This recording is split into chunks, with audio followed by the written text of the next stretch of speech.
Sir, Chhath Diwali का समय चल रहा है, सबसे पहले क्या कहना चाहेंगे हमारे दर्शकों को? ये हिंदू का एक बहुत ही पवित्र पर्व है। जी। यह किसानों से जुड़ा हुआ पर्व है। दीपावली, छठ, इसका संबंध स्वच्छता से है। दीपावली का जी। यह ज्ञान का प्रकाश लोगों में प्रवेश करे, इसके लिए यह पर्व है। इस पर्व के माध्यम से हम लक्ष्मी की आराधना करते हैं ताकि समृद्धि लोगों में आ सके। छठ मूल रूप से यह किसानों का पर्व है, जिसमें आने वाला जो फसल है धान वगैरह का, उससे जो जुड़े हुए सामग्री होते हैं जैसे ढकिया, सूप, कनसुक्ति वगैरह, इसका प्रयोग इसको परचेज किया जाता है और सूरज की आराधना की जाती है। साथ ही भारतीय वाङ्मय में ही यह पाया जाता है। दुनिया में हर जगह उगते हुए सूरज मतलब समृद्धि की पूजा तो होती है, लेकिन यह भारत ही ऐसा देश है जहाँ अस्ताचलगामी अर्थात डूबते हुए सूरज की भी आराधना की जाती है। मतलब हुआ कि जो नीचे ये दलित, कुचले हुए, पीड़ित, शोषित या जो नीचे आर्थिक दृष्टिकोण से या किसी भी दृष्टिकोण से जो कमज़ोर पड़ गए हैं, उन पर भी ध्यान दिया जाए। इसी सोच से अस्ताचलगामी जो डूब चुका होता है, सूरज डूब रहा होता है, उसकी भी आराधना की जाती है। इस पर्व की अहमियत को स्वीकार करें लोग, इसको समझने की चेष्टा करें। उसकी अभी बड़ी ज़रूरत है और यह समसामयिक है। सर, आप अपना छोटा सा एक परिचय दे देंगे सर?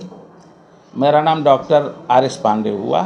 मैं 1994 में इस विद्यालय को शुरू किया था और इस विद्यालय को यहाँ तक लाने में, जहाँ तक अभी पहुँचा है, इसमें यहाँ से जुड़े हुए तमाम बच्चे, उनके अभिभावकों की बड़ी भूमिका रही है। यह किसी व्यक्ति का स्कूल नहीं है, यह एक विजन था, मिशन था, जिसको साकार करने में इस विद्यालय से जुड़े हुए बच्चे और अभिभावक की बड़ी भूमिका है।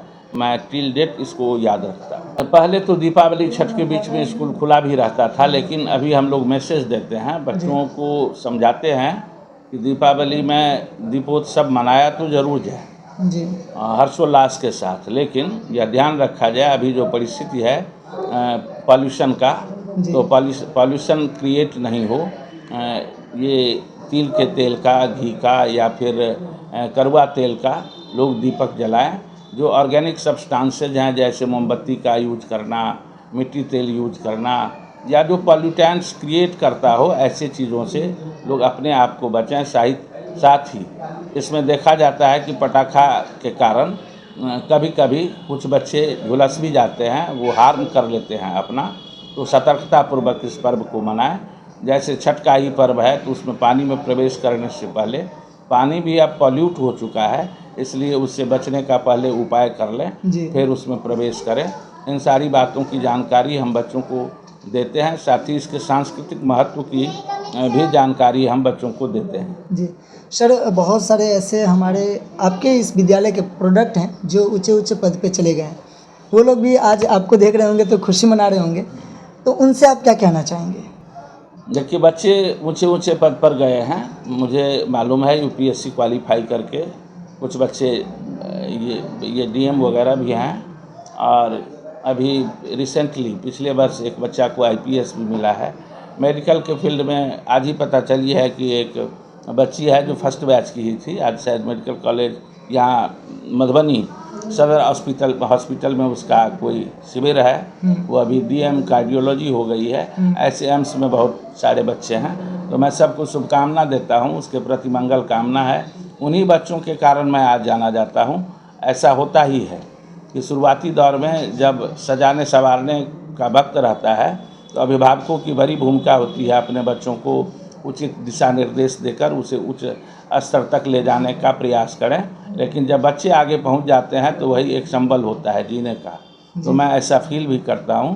हमारे बच्चे बड़े बड़े जगह पर चले गए हैं, लेकिन जहां कहीं भी किसी भी क्षेत्र में हो, तो आज जो ये चकाचौंध की दुनिया है, जिसमें लोग चंद पैसों की होड़ में अपने ज़मीर को लोग कहीं बंधक रख देते हैं, तो उससे अपने आप को बचाएं, कंट्रीब्यूट करें सोसाइटी को। पैसा तो चाहिए, पैसा लेकिन सकारात्मक सोच के साथ, सकारात्मक भूमिका रखते हुए पैसा अर्जित करें, तो वो भी कम नहीं होता है।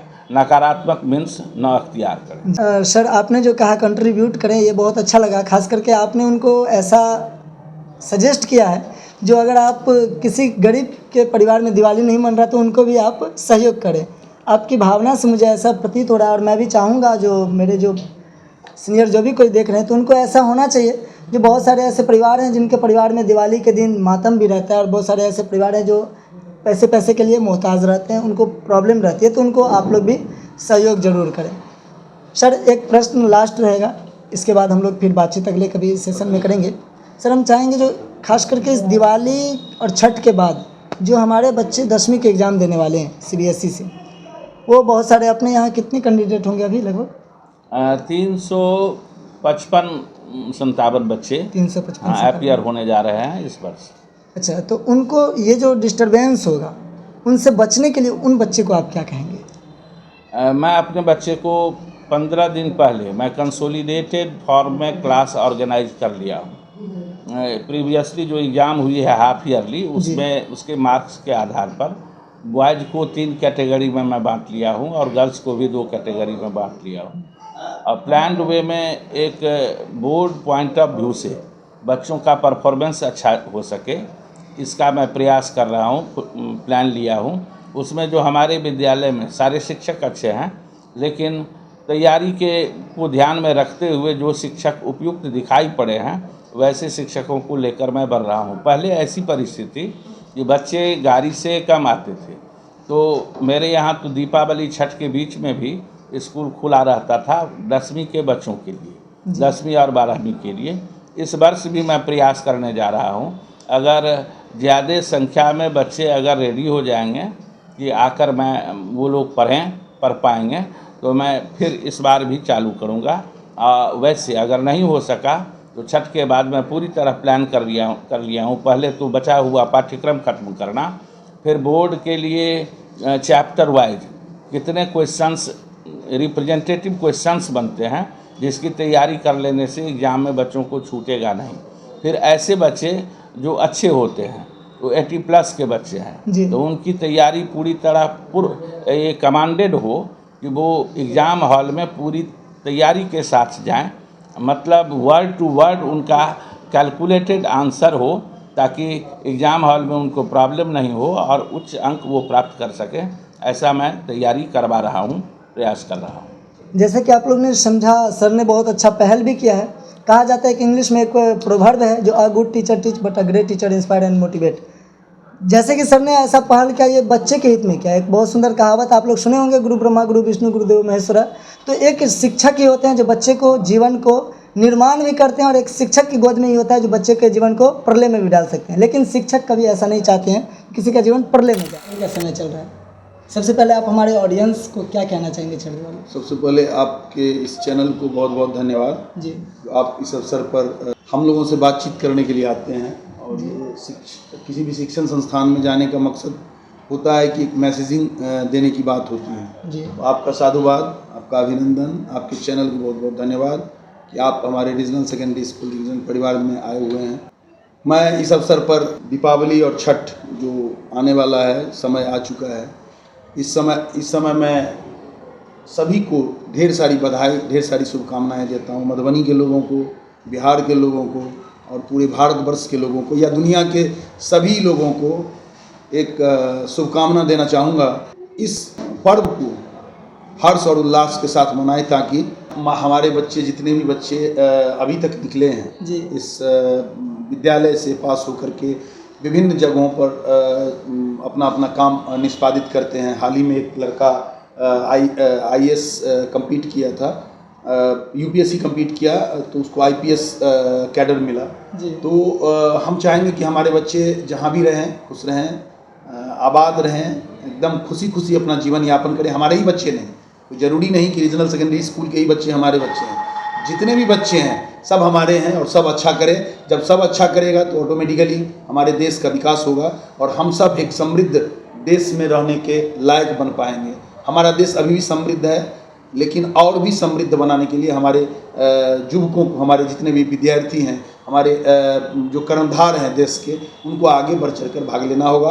और बड़ों से, बुजुर्गों से भी आग्रह करेंगे कि वो बच्चों के उत्साहवर्धन में किसी भी तरह की कमी ना छोड़ें। ये हमारा आज का मैसेज है सबके। बिल्कुल बिल्कुल। परिचय दीजिए सर अपना। मैं doctor Manoj Kumar Jha, principal regional secondary school. क्या कहेंगे, देश भर में हिंदू मुस्लिम आपसी सौहार्द बनी रहे, दीपावली और छठ के लिए आप जो है रीजनल सेकेंडरी स्कूल की तरफ से क्या कहना चाहेंगे? मैं अपने विद्यालय की तरफ से मैं सभी हिंदू भाइयों और मुस्लिम भाइयों या सिख ईसाई जितने भी वर्ग के लोग या संप्रदाय के लोग रहते हैं, सबको ये हम आह्वान करेंगे कि आपस में किसी भी तरह का द्वेष ना रखें, सद्भावना कायम रखें, आपस में मिल के रहें, ताकि हमें कोई कमज़ोर न समझे। हम अपनी सीमाओं की रक्षा करने के लिए हमेशा तत्पर रहें। हम आपस में मिल के नहीं रहेंगे तो हमारे ऊपर किसी का भी आक्रमण हो सकता है। हम आपस में मिल के ही सारा पर्व मनाएं, चाहे वो दीपावली का हो, छठ का हो, ईद हो, किसी भी तरह का परिवार ये पर्व हो, हम आपस में मिलजुल के मनाएं और आपस में सौहार्द कायम रखें।